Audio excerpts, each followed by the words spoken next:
Hello guys, welcome back to my YouTube channel Enable Website Design. In this video we are going to discuss how you can animate your text in Canva.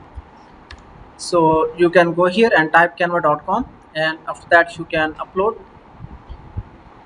an image file. So for example, let me upload it just for demo. Then let me select custom size, then create new design. And now the next step is I need to add some text on this image to animate that text. Let me go on the left side, and after that let me add heading and change it to something enable website design.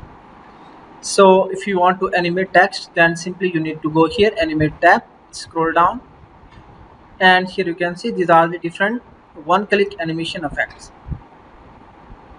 So for example, this one, typewriter, ascending, shift, then you can select one of the animation effect, then you can select the speed,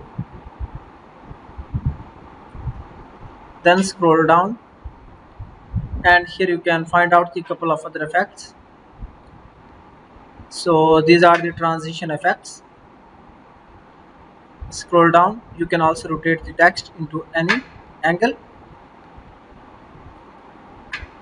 Then after that you can go on share button, then you can easily download it into mp4 video, as well as you can download in gif format also. So thank you for watching.